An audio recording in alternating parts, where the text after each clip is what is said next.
अशुभ भाग्य विधान जो हमें नाना प्रकार के दुख विपत्तियां संकट देते हैं, जो खूब नाम जप करता है उसके ऊपर किसी का प्रभाव नहीं पड़ता।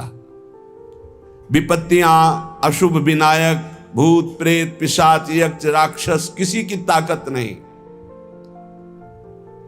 कुछ लोग कहते हैं कि आप कहते हैं कि प्रेत सताता नहीं है, तो क्या प्रेत योनि नहीं है? क्या है? योनियां हैं, पर ये उनके लिए है जिनका कर्म भोग उपस्थित हो गया है। जैसे सृष्टि में सांप है, पर सबको काट लेगा क्या? उसी को काटेगा जिसका संस्कार है, कर्म भोग है। ऐसे ही हर योनियां हैं। कोई हमें कष्ट तभी देगा जब हमारा प्रारब्ध कर्म आ जाएगा भोगने के लिए। उसको सहन करने की सामर्थ्य या मिटाने की सामर्थ्य भगवान नाम में है।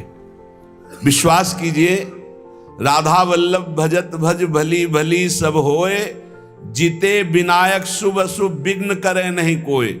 विघ्न करे नहीं कोई, डरे कलिकाल कष्ट भय, हरे सकल संताप हरस हरि नाम जपत जय। जिसके मुख में नाम चलता रहता है, जो अशुभ प्रारब्ध है वो भी बहुत क्षीण होकर प्राप्त होता है। नाम के बल मिटत भीषण अशुभ भाग्य विधान। भीषण अशुभ भाग्य का विधान नाम जब से मिट जाता है। नाम बल मानो लहित सुख सहज मन अनुमान। जैसा सुख चाहिए तुम्हें, जो सुख चाहिए तुम्हें, वो तुम्हें प्राप्त होगा। केवल नाम जब बढ़ाओ। जो इच्छा करी हो मन माही, हरि प्रसाद कछु दुर्लभ नाही। जैसे बाजार में आप जो चीज चाहो ले सकते हो, पर आपके पास रुपया होना चाहिए। ऐसे ही त्रिभुवन में जो चाहो प्राप्त कर सकते हो, आपके पास भजन बल होना चाहिए, नाम बल होना। नाम बल मानो लहित सुख सहज मन अनुमान। नाम टेरत टरत दारुण, विपत्ति शोक महान साधन। नाम श्रम नहीं आन। नाम के बराबर कोई साधना नहीं। जो मानो हर समय नाम रटता रहता है, तो मन के इच्छा के अनुसार उसको भोगों की प्राप्ति हो जाती है। भोगों की प्राप्ति ना चाहे तो भगवत साक्षात्कार हो जाता है। भगवत साक्षात्कार भी ना चाहे तो अद्भुत प्रेम प्रकट हो जाता है। नाम का प्रभाव। नाम टेरत टरत दारुण, विपत्ति शोक महान। कोई कितनी भी विपत्ति शोक में हो, खूब नाम जप करो, देखो हर विपत्ति कोहरे की तरह नष्ट हो जाएगी। जैसे सूर्य के उदय होते ही कोहरा सब विध्वंस हो जाता है, ऐसे ही नाम का जब प्रकाश उदय होगा, हर दुख विपत्ति नष्ट हो जाएगी। आरत करी नर नारी, ध्रुव सब रहे शुचि सही दान। नाम के परताप ते जल पर तरे पाषाण। जिसने आर्त भाव से नाम जप किया हो, चाहे स्त्री हो, चाहे पुरुष हो, बालक हो, चाहे वृद्ध हो, ध्रुव माने परम सत्य, सब परम पवित्र हो गए और निहाल हो गए। जो भगवान नाम जप किए सब आनंद मस्त हो गए। अरे नाम ले ले करके जब नल नील ऐसे पत्थर रखते थे तो वो डूबे नहीं। नाम का प्रभाव, नाम मुख से लेकर के रखते थे। ऐसा कोई न समझे कि पाषाण पे नाम लिख करके रखते, नाम उच्चारण करते, जय श्री राम, और पत्थर रख दिया तो तरा नहीं, क्योंकि मुनि का आशीर्वाद और नाम का प्रताप। नाम बल सागर उलांघ्यो सहज ही हनुमान। हनुमान जी महाराज भगवान के चरणों का चिंतन करते हुए जय श्री राम, पूरे समुद्र को लांघ गए। ये समुद्र से भी बढ़कर भव समुद्र है। अगर ठीक से नाम जप करो तो लांघना ही नहीं पड़ेगा, सूख जाएगा। नाम लेत भव सिंधु सुखाही, करहु विचार सुजन मन माही। नाम जितना जपोगे तो उसका प्रभाव होगा कि बहुत समुद्र सूख जाएगा। संसार से पार होना ही नहीं पड़ेगा, संपूर्ण संसार भगवत स्वरूप है ऐसा अनुभव में आ जाएगा। नाम बल संभव सकल जे कछु असंभव जान। नाम, देखो बस मन लगाने की बात है, एक बात मान जाओ, कुछ भी असंभव नहीं है, कुछ भी असंभव नहीं। नाम से सब कुछ प्राप्त हो जाएगा, सब कुछ। नाम का अपार प्रताप। 18-20 साल से किडनी फेल है, चल रहे हैं, जीवन चल रहा, जो दिनचर्या चाहिए वो दिनचर्या चल रही। असंभव, ये असंभव जो संभव शब्द में बदलता है वो नाम से केवल बदलता है। सच्ची मानिए, नाम बल संभव सकल जे कछु असंभव जान। जो असंभव लगता है कि ऐसा नहीं हो सकता, वो साफ संभव नाम बल से। अभी कैसे तुम्हें एक एक पल की घटना बताएं, जिस समय जो सेवा है उसी समय एक अपार बल आता है, वो सेवा करवा के चला जाता है। धन्य ते नर रहत जिनके नाम रट की बान। पाप पुण्य प्रजारि वेहित प्रबल पावक खान। होत छिन महाछार निकसत नाम जान अजान। नाम की महिमा अमित को सकै करी गुणगान। राम ते बड़ नाम जेहि बल बिकत श्री भगवान। भगवान को खरीद सकते हो नाम जप से, बिकत श्री भगवान। नाम की महिमा मित को सकै करि गुणगान। राम न सकहि नाम गुण गाई। कहूं कहाँ लगी नाम बड़ाई। धन्य है वो उपासक जिसने प्रधानता नाम जप के लिए। तुम्हारा जीवन इस समय बिल्कुल तेजोमय होना चाहिए, अग्नि स्वरूप। तुम ब्रह्मचारी हो, बैरागी हो, भगवान नाम जाप में तुम कहां हैं? भजन में बैठे, अच्छा हृदय शीतल हो जाए। 2-3 घंटे आराम कर लिया, इसके बाद भजन में लगे हैं, निरंतर भजन में लगे हैं। धन्य, उनके आगे लग, धन्य ते नर रहत जिनके नाम रट की बान। ये आदत पड़ गई है नाम जपने का, नाम कमाने का एक स्वभाव बन गया है। अधिक से अधिक जग करके नाम जप करना, उनके पाप और पुण्य दोनों नष्ट हो जाते हैं, क्योंकि पुण्य भी बंधन है, शुभ अशुभ दोनों बंधन है। दोनों को नाश कर देता है नाम रूपी अग्नि, और भगवत साक्षात्कार करा देता है। जो उपासक इस रहस्य को समझ गया, वो इस कलिकाल में बहुत जल्दी भाव की प्राप्ति कर लेता है। कल केवल मल मूल मलीना। पाप पयो निधि जनमन मीना। जैसे मछली जल में ही आनंद मनाती है, ऐसे मन पाप में ही आनंद मनाता है। कलयुग में, कलयुग का प्रभाव है, मन पाप चिंतन करता है, पाप करके आनंद मनाना चाहता है। अगर इससे निकलना चाहते हो तो एकमात्र उपाय है राम नाम कलि अभिमत दाता। हित पर लोक लोक पितु माता। नहीं कलि कर्म न भगति विवेकु। राम नाम अवलंबन एकु। ये कलिकाल नाना प्रकार की दुर्वासनाओं को प्रकट करके साधक को फंसा लेता है, उसको जिसका निरंतर नाम नहीं चल रहा है। यदि नाम चल रहा है तो लोक में माता पिता की तरह पोषण और दुलार नाम करता है, और परलोक में अभिमत दाता। जो चाह की है, जो भावना की है, वैसे ही तुम्हें प्राप्ति होगी।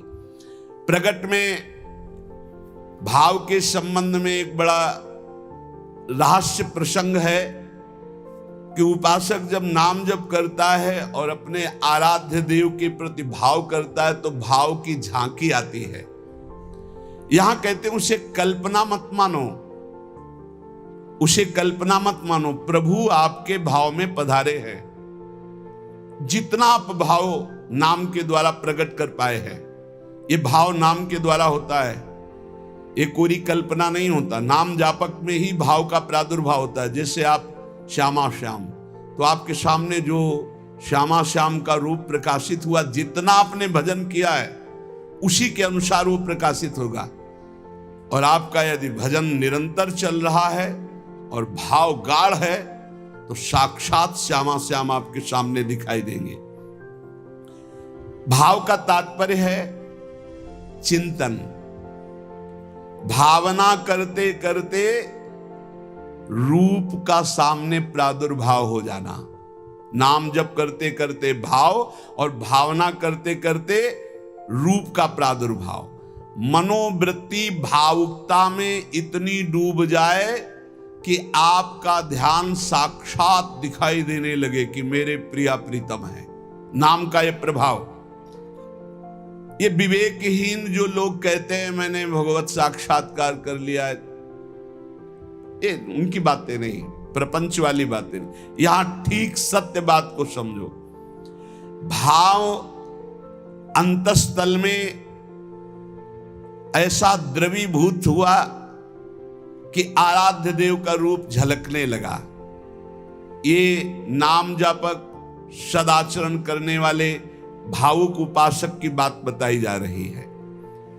जहां भक्त की दृष्टि सर्वत्र से हटकर केवल अपने इष्ट देव में है, जहां केवल भगवत वार्ता, भगवत चिंतन, भगवत प्रभाव, भगवत रूप, ये कल्पना की बात नहीं कर रहा हूं, वहां सर्वथा यथार्थ में भगवान का प्रादुर्भाव होता है। जैसे आप देखो, जितना भजन करते हो, आप देखो अभी भावना करके आपके प्रभु वैसे ही दिखाई देने लगेंगे।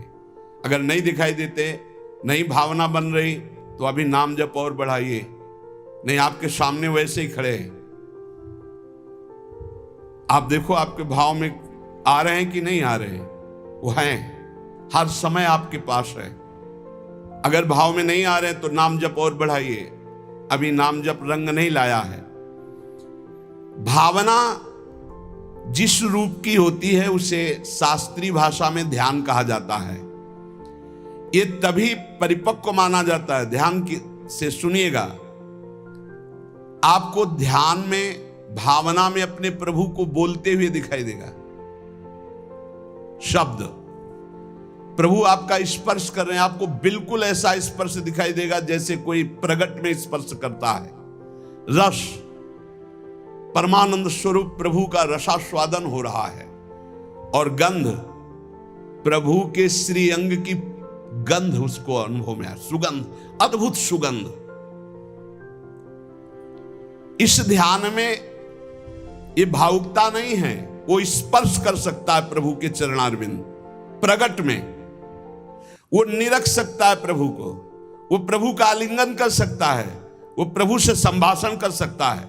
यही बात कपिल भगवान ने कही श्रीमद् भागवत में कि मेरा जो अनन्य भक्त है वो मेरे को केवल देख ही नहीं, मेरे से संभाषण कर सकता है, मेरे से बातचीत कर सकता है। प्रभु का स्पर्श करके दिव्य पुलकावली, प्रभु के श्री अंग की दिव्य सौरभ हो, उसको गंधारे, सुगंधारे, वो प्रभु का स्पर्श कर रहा है, प्रभु उनका स्पर्श कर रहे, प्रभु से संभाषण कर रहा है, प्रभु उत्तर दे रहे हैं, ऐसा गाढ़ भाव में होता है। वो भावुक उपासक अपने आराध्य देव के चरण स्पर्श कर रहा है, आराध्य देव उसके मस्तक पर हाथ रख रहे हैं। ये सारी बातें परम सत्य, ऐसा नहीं कि केवल भावना है, केवल कोरी कल्पना है, पर ये उन उपासकों की होती है जिनका भाव परिपक्व हो गया है, भाव सिद्ध हो गया है। वो मनोराज्य में नहीं विचरण करते, ये उनका मनोराज्य नहीं है, ये इनका भाव राज्य है। प्रभु उनसे जब शब्द कहते हैं तो उनकी श्रवणेंद्री शब्द सुनती है, नेत्र रूप देखते हैं, आंखें मुंदी हुई है पर नेत्रेंद्री रूप देख रही, घ्राणेंद्री सुगंध ले रही, रसेंद्री रस का आस्वादन कर रही है, शब्द स्पर्श रूप रस गंध, इसका स्पष्ट अनुभव भाव में डूबे हुए महाभागवत को होता है। यह साधारण स्थिति नहीं है, ये बड़ी ऊंची स्थिति है भाव देश की। ये कल्याण स्वरूप उपासक जो हो चुका है उसकी स्थिति है, पर इसको बहुत ऊंची स्थिति मान के छोड़ नहीं देना है। अपने गौर से देखो, अपने आराध्य देव झलक रहे हैं कि नहीं? वो हैं वैसे ही प्रिया, वैसे ही लालजू। जैसा आप संबंध सबसे हटा पाए हैं, जितना नाम जप, जितना गाढ़ भाव, उतने ही आपको अनुभव हो रहा है। देखो भला, दिखाई दे रहे हैं कुछ तो। जितना आप नाम जप कर रहे हैं, भाव में तो आ ही रहे हैं, नहीं आ रहे? भाव में आ रहे हैं वो आ रहे हैं। अगर अंधेरा दिखाई दे रहा है तो अभी नाम का प्रकाश नहीं हुआ। खूब नाम जप करो, जल्दी करो, ज्यादा समय नहीं रह गया। गाड़ी आने वाली है, बस भागना है, यहां से भागना है। कुछ समेट नहीं पाओगे, जल्दी समेट लो मन और इंद्रियों को और लगा दो नाम पे, और भाव की प्राप्ति करके भाव देश से अपने देश में जाना है, अपने प्रिया प्रीतम के पास जाना। मान लो ये सब अज्ञानियों की बात न सुनो। और हमने उपासना की, भक्ति की, हमारे अमुक मर गए, अमुक क्या, तुम भी मरोगे, सब मरेंगे। यहाँ जाना है, यहाँ आयो कमाने के लिए, भाव बनाने के लिए, भजन एकत्रित करने के लिए। जिसकी समझ में ना आए, आप तो सत्संगी हैं, आप तो बड़े कृपा पात्र हैं, आप तो समझ लीजिए, जाना है, तैयारी कर लो। जितना भाव है उतनी ही आपकी ऊंचाई है। तार्किक लोगों से बचिए। अरे कोई ध्यान है, कोई प्रभु है, ये तो तुम्हारी कल्पना है। नहीं, यहां कह रहे आपको जितना अनुभव में आ रहा है वो प्रभु हैं। पक्का विश्वास करो, प्रभु आए हैं आपके ध्यान में। गाढ़ भाव का ये था, माम प्रपद्यन्ते तास्तते भजाम्यहम्। पुलकित हो जाओगे कि हाँ, प्रियाजू आ गई, देखो हमारे ध्यान में लालजू आए। लालजू प्रियाजू कैसे गलबहिया दी हुई, कितना सुंदर निकुंज है, कितना सुंदर लता भवन, सुंदर पुष्प के पावड़े बिछे हुए, पराग की गद्दी लगी हुई, उस पे युगल सरकार कैसे विराजमान है। ये भाव में देखो, अधरों पर बंशी है, गलबैया दिए हुए युगल सरकार। प्रियाजू लालजू की तरफ देख रहे, लालजू प्रियाजू की तरफ देख रहे, और बंशी से नाम गुणगान कर रहे प्रियाजू का। किसी को कभी प्रमाणित करने की कोशिश मत करो कि आपका भाव बन गया है। अविश्वासी से कभी ये वार्ता भी मत करो, नहीं तुम्हारे भाव में ठेस पहुंच जाएगी। ये साक्षात भगवत दर्शन है, साक्षात भगवत दर्शन। इसी से गाढ़ अवस्था में बस बात बन जाती है, यही गाढ़ अवस्था। श्रद्धा विश्वास करो, साधन का मूल मंत्र है श्रद्धा और विश्वास। जो नाम जप कर रहे हो, जो भावना में प्रभु आ रहे हैं, वो आ रहे हैं आपके, विश्वास करो आ रहे हैं। पर यह किसी से कहना नहीं है, किसी तर्क के द्वारा अपनी श्रद्धा को नष्ट नहीं करना। अरे ये तो कल्पना है, नहीं, साक्षात प्रभु आए, कोई उनके लिए कल्पना भी नहीं कर सकता। अगर वो ना पधारे तो कोई भाव, मुनि मन ध्यान धरत नहीं पावत। भक्त जब गाढ़ भाव नाम के बल से करता है तो देख सकता है।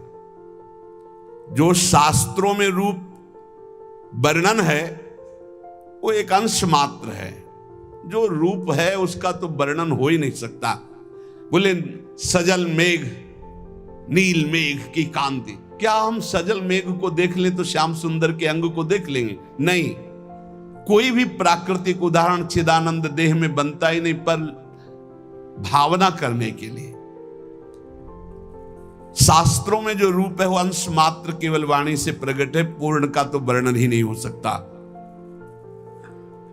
भगवान का वो रूप, वो वेश, वो प्रकाश नाम जापक अन्य संबंध त्यागी उपासक के हृदय में प्रकट होता है।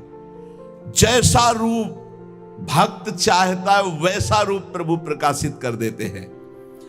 भक्ति की जैसी इच्छा होती है, जितनी सामर्थ्य होती है, उतना ही भगवान अपना रूप प्रकाशित करते हैं और धीरे धीरे उसको दिव्य लीलाओं का रसास्वादन कराने लगते हैं। जो साधनाभिमानी हैं उनको ठग लेते हैं। काम, क्रोध, लोभ, मोह, मद, मत्सर, वो भाव देश तक नहीं पहुंच पाते जो साधनाभिमानी हैं। कभी कभी इनको मार्ग भ्रष्ट करने के लिए उपदेवता विघ्न डालने लगते हैं। छोटे मोटे चमत्कार, छोटे मोटे मन की बात जान लेना, छोटा मोटा ऐसा आकर्षण, और मार्ग से भ्रष्ट कर देते हैं। लेकिन ये उनकी बात है जो साधनाभिमानी है। जो कृपा पात्र जन है वो ना किसी से भयभीत होते हैं और ना कोई विघ्न उनके जीवन में डाल सकता है।